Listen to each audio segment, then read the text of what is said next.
Magandang araw sa ating lahat and especially lalong-lalo na sa mga nag-aantabay ng ating announcement dito kay Sitaw.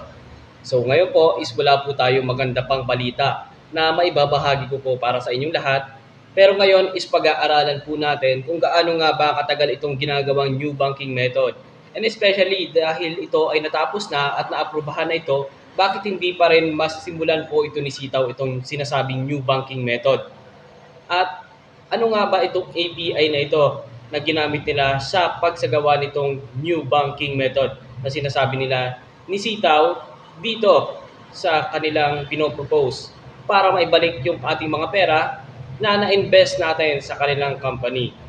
And especially, sasagutin po natin ang ilan sa mga katanungan ng ating mga masugid na subscribers dito sa YouTube. So yan mga guys, and syempre, pag-aaralan po natin kung ano nga ba ang silbi nitong API at gaano nga ba ito katagal. Kung bakit hindi simulan ang pag-disburse ng refund natin dito kay Sitaw. So tara, pag-usapan po natin yan ngayong araw.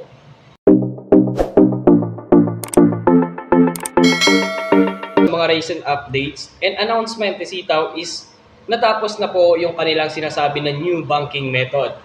At nagkaroon na din po sila ng testing about nga dito sa sinasabi nila na API para sa new banking method na kanilang sinagawa. So ano nga ba itong new banking method na ito?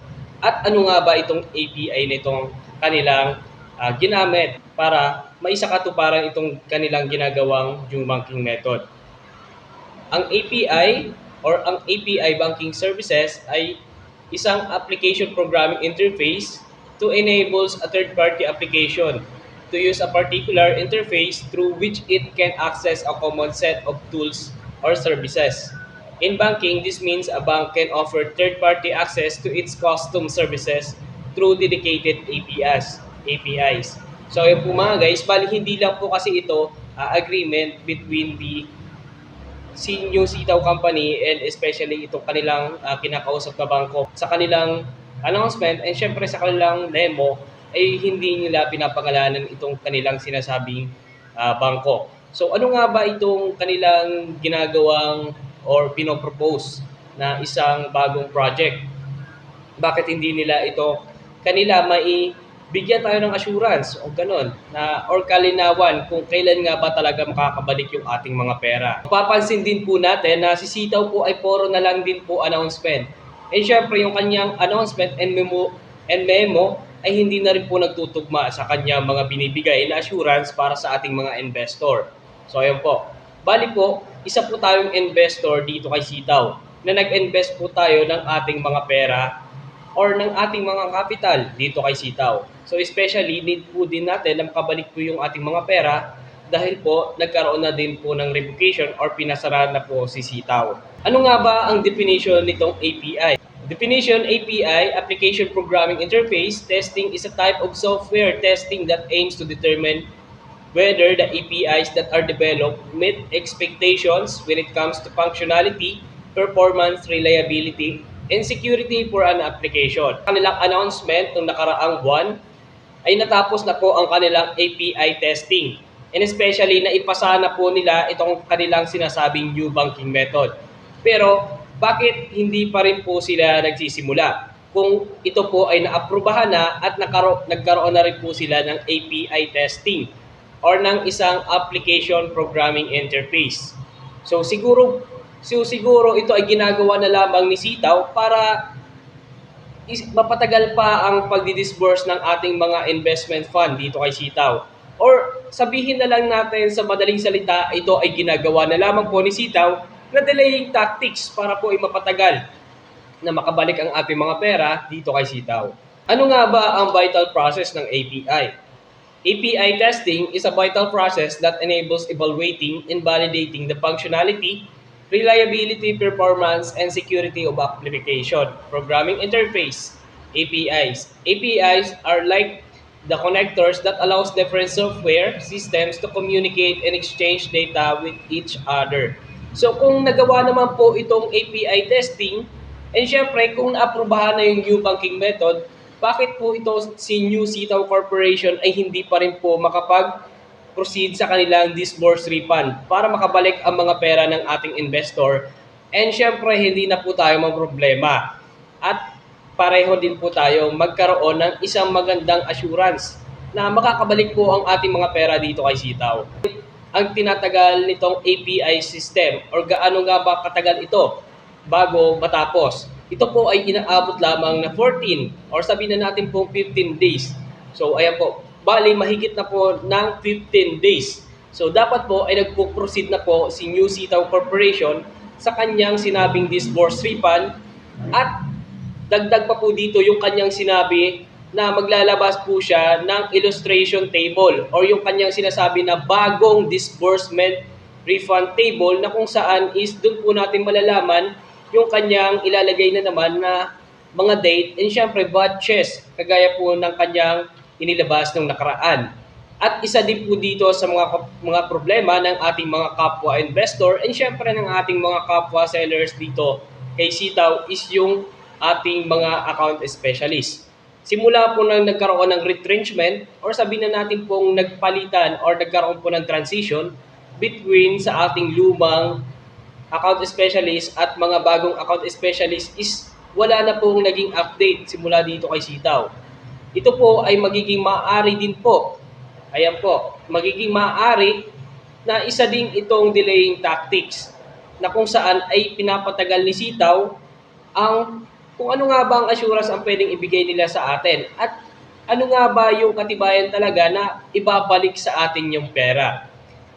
Ang dami din pong nag-top ups na mga kapwa natin, mga seller, and syempre investor dito kay Sitaw na ngayon ay nahihirapan din na makabalik ang kanila mga investment or yung kanilang capital dito kay Sitaw. Gusto nyo po na mapansin po tayo ng ibang mga tao at syempre ng mga nasa kinaukulan is pakishare din po ng ating mga ginagawang video about dito nga sa issue ni Sitaw. And syempre, para mabigyan din po tayo ng action kung ano nga ba yung maitutulong nila para sa atin.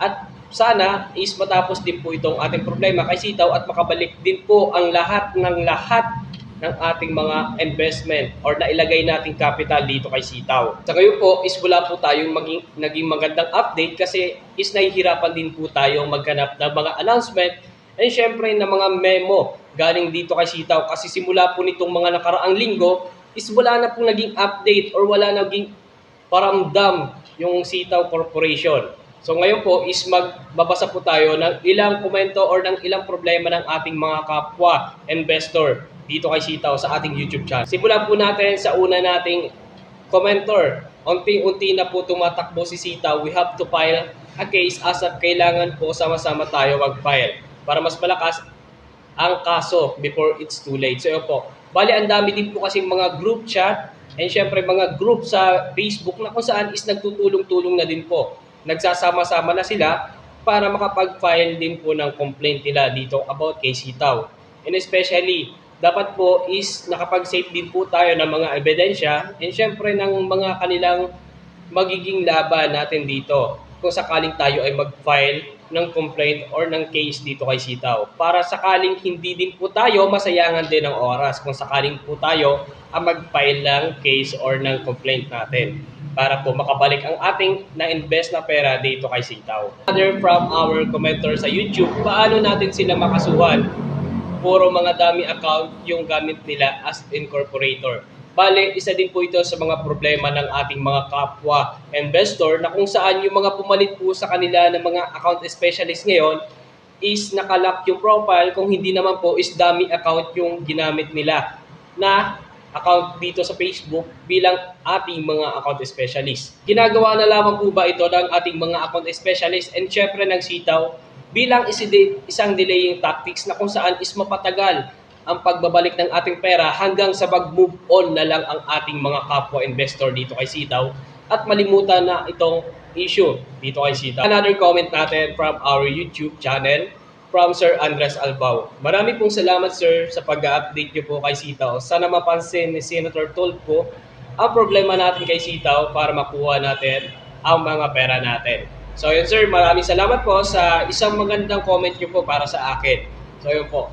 Bali, nag-aantay din po tayo kay Senator Tulfo kung kailan nga ba ipapalabas itong issue kay Sitaw. Kasi may narinig din po ako na itong issue kay Sitaw is ipapalabas po kay Tulfo. Pero hanggang ngayon po ay nag-aantay din po ako kung anong magiging update or kung ito ba ay matutuloy at kung ano nga ba yung maitutulong sa atin ni Tulfo.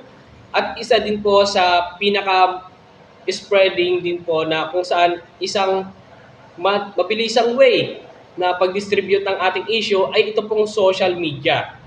Ayan. Sa lahat po ng issue natin na pwede nating i-share sa ating mga kapwa investor is social media po ang mabilis na paraan na kung saan ay mapansin po ang issue natin dito kay Sitaw. Kaya don't forget to share this video para malaman ko na nakatulong itong aking munting video ngayong araw. And especially, bago po tayo matapos, is don't forget to subscribe at pindutin ang notification bell para palagi kayong updated sa aking mga latest video. And syempre, don't forget to like this video na rin para malaman ko na nakatulong na naman itong aking munting video ngayong araw kahit wala tayong naging masyadong magandang update about nga dito kay Sitaw. Tutukan din natin kung kailan nga ba talaga matutuloy itong disbursement refund dito ni Sitaw. And especially, ano nga ba yung mga assurance at ano nga ba yung hakbang niya dito sa sinasabi niyang new banking method at kailan nga ba ito magsisimula.